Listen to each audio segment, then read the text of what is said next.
मदरसे में शिक्षा के सुधार को लेकर के यूपी अल्पसंख्यक विभाग प्रतिबद्ध है और हमारे साथ इस वक्त उत्तर प्रदेश अल्पसंख्यक कल्याण मंत्री दानिश आजाद जी हैं। दानिश जी, आप जब से इस मंत्रालय कार्यभार आपने संभाला है, 100 दिन का एजेंडा था, वो पूरा हो गया और अब मदरसे का मॉडर्नाइजेशन, मदरसे में टीचर्स का नए तरीके से रिक्रूटमेंट, ये तमाम चीजें करने वाले हैं। सबसे पहले तो क्या होने वाला है, कैसे टीचर्स का रिक्रूटमेंट होगा, क्या वो प्रक्रिया है, क्या उसका नाम दिया है आपने? देखिए, हमारी योगी सरकार अल्पसंख्यक समाज के हित के लिए लगातार ग्राउंड लेवल पर ठोस काम कर रही है और अच्छी एजुकेशन हम अपने माइनॉरिटी स्टूडेंट्स को, मुस्लिम यूथ को दें, इसके लिए हम ग्राउंड लेवल पे पूरी ईमानदारी से काम कर रहे हैं। और आप देखिए कि मदरसों को आधुनिक करने का काम, आधुनिक शिक्षा को मदरसे में इंट्रोड्यूस करने का काम हमारी सरकार ने किया। आज जहां बच्चा एक तरफ दीनी तालीम हासिल करता है तो दूसरी तरफ वो आधुनिक शिक्षा भी हासिल करता है और ये दोनों शिक्षा के माध्यम से उसका एक ओवरऑल डेवलपमेंट होता है और समाज के मुख्य धारा से जुड़ता है। इसी तरीके से हमने इस अपने पाठ्यक्रम को ऐप के माध्यम से भी 100 दिन के भीतर का जो हमने टारगेट लिया था योगी 2.0 में, हमने एक मदरसे के एजुकेशन के लिए ऐप भी डेवलप किया, मदरसा ई लर्निंग ऐप। उसके माध्यम से बच्चों को कुछ फायदा होगा, टीचर्स फायदा होगा, किसको क्या फायदा होगा? इस ऐप के माध्यम से हमारी जो एजुकेशन सिस्टम है मदरसा की, वो इम्प्रूव होगी, बच्चों को इसका सीधा लाभ मिलेगा। बच्चा अपने पाठ्यक्रम को अपने मोबाइल में भी पढ़ सकता है, डाउनलोड कर सकता है और पीडीएफ फॉर्मेट में वो बुक्स भी डाउनलोड कर सकता है, लाइव क्लासेस से भी जुड़ सकता है। इससे उसके डेवलपमेंट में बहुत ज़्यादा हेल्प मिलेगा। लाइव क्लासेस की आपने बात की, क्या लाइव क्लासेस उसमें रिकॉर्डेड वीडियोस पड़े हैं? कोई लाइव क्लासेस चलती रहेंगी, क्या है उसको? लाइव क्लासेस चलती भी रहेंगी और उसमें रिकॉर्डेड वीडियो भी रहेंगे और आने वाले दिनों में हम इसमें और भी फीचर्स ऐड ऑन करेंगे ताकि मैक्सिमम हम क्वालिटी डिलीवर कर पाए अपने स्टूडेंट्स को और स्टूडेंट्स उस एप्लीकेशन के माध्यम से ज़्यादा से ज़्यादा उनको फ़ायदा हो। इसी तरीके से हमने मदरसों में अब क्वालिटी ऑफ एजुकेशन को इंश्योर करने के लिए जो हमारे टीचर्स की रिक्रूटमेंट होती है उसमें पारदर्शिता लाने के लिए हम आने वाले दिनों में प्लान कर रहे हैं कि जो मदरसे के टीचर्स हैं उनको भी जैसे टेट के तर्ज पे मदरसा टीचर्स एबिलिटी टेस्ट हम करें, एमटेट लागू करें, जिससे कि पारदर्शी तरीके से हम मदरसे के जो शिक्षक हैं उनकी रिक्रूटमेंट करें, अच्छी क्वालिटी ऑफ टीचर्स वहाँ जाएं ताकि वो जो एक इनपुट दे मदरसों में जो एजुकेशन है वो अच्छी क्वालिटी का हो।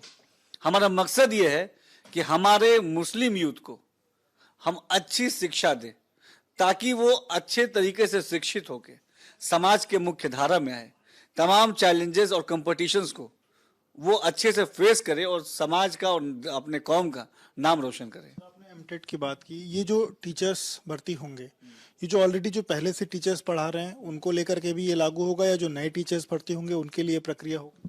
नहीं, हम आने वाले दिनों में इसको लागू करेंगे और हमारा मंशा ये है कि हम अपने मदरसे सिस्टम को कितना अच्छा इम्प्रूव करें, क्योंकि हम अपने मुस्लिम यूथ को अच्छा एजुकेशन हमें देना है। इसके लिए हमने मोदी जी ने और योगी जी ने जो वादा किया है उस वादे पे हमें खरा उतरना है और अच्छा एजुकेशन जब हमारे मुस्लिम यूथ को मिलेगा तो निश्चित तौर में वो अपने आप समाज में आगे बढ़ेगा और समाज के मुख्य धारा से जुड़ के हम सबका नाम रोशन करेगा। सर, अभी तक जैसे जो भी मदरसे के टीचर्स होते थे, नॉर्मली जो वहाँ के प्रबंधक होते थे वो उनको भर्ती करते थे।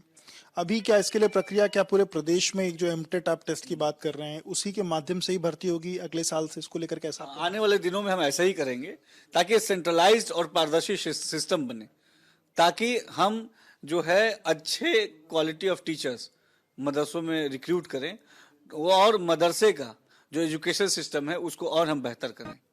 आपने दीनी और दुनियावी तालीम दोनों की बात कही, उसको लेकर के बात करें तो दीनी तालीम के अलावा दुनियावी तालीम में क्या चीज़ें ऐसी है जो ऐड की गई हैं सिस्टम में? बच्चों के एजुकेशन में क्या उनको पढ़ाया जा रहा है इस वक्त? देखिए, हम अभी तक हमारे मदरसे का बच्चा दीनी तालीम हासिल करता था। हम मोदी जी आए, उन्होंने कहा कि हमारे मुस्लिम नौजवानों के एक हाथ में कुरान शरीफ, एक हाथ में लैपटॉप होना चाहिए, यानी टेक्नोलॉजी होनी चाहिए। इसी तर्ज पे हम अपने मदरसे के जो स्टूडेंट्स हैं उनके जो तालीम है वो दीनी तालीम हासिल करें एज इट इज़। दीनी तालीम के साथ कहीं हमने कोई छेड़छाड़ नहीं की उसमें हमने आधुनिक शिक्षा को अपने मदरसा शिक्षा का एक महत्वपूर्ण अंग बनाया। आज मदरसे का बच्चा अपने दीनी तालीम के साथ साथ आधुनिक शिक्षा जैसे मैथ्स है, साइंस है, कंप्यूटर है, इसका भी एजुकेशन लेता है। उसका ओवरऑल पर्सनालिटी डेवलपमेंट होता है, उसका जो ग्रोथ होता है वो प्रॉपर होता है। उसको जो समाज के अन्य छात्र हैं उसके साथ वो कदम से कदम मिला के आज आगे बढ़ रहा है। तो निश्चित तौर पे हमारे तमाम इन सार्थक कोशिशों से हमारा मकसद ये है कि हम अपने मदरसे के जो स्टूडेंट्स हैं उनके क्वालिटी ऑफ एजुकेशन को इम्प्रूव करने का काम करें।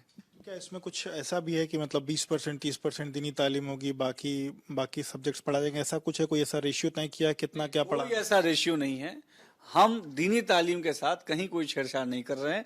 उनको दीनी तालीम हासिल करना जरूरी है, उनको बेसिक मूल्स का पता होना चाहिए।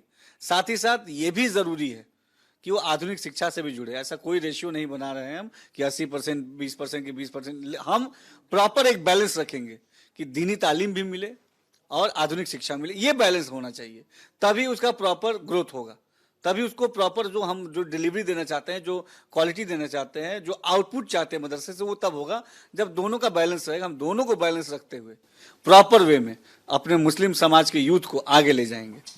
बहुत बहुत शुक्रिया बात करने के लिए। तो आप दानिश आजाद अंसारी साहब को सुन रहे, जिन्होंने साफ किया कि किस तरीके से सरकार और विभाग की मानसिकता है अल्पसंख्यक विभाग को आगे ले जाने की, मदरसा शिक्षा को आगे ले जाने की। और अब एमटेट जैसी सुविधा अगले साल से शुरू होगी, जिसमें जो भी टीचर्स पढ़ाना चाहेंगे उनको वो एलिजिबिलिटी टेस्ट पास करके ही मदरसे के वो टीचर बन सकेंगे। वीडियो जर्नलिस्ट जितेश अवस्थी के साथ विवेक रणवन नेटवर्क, लखनऊ।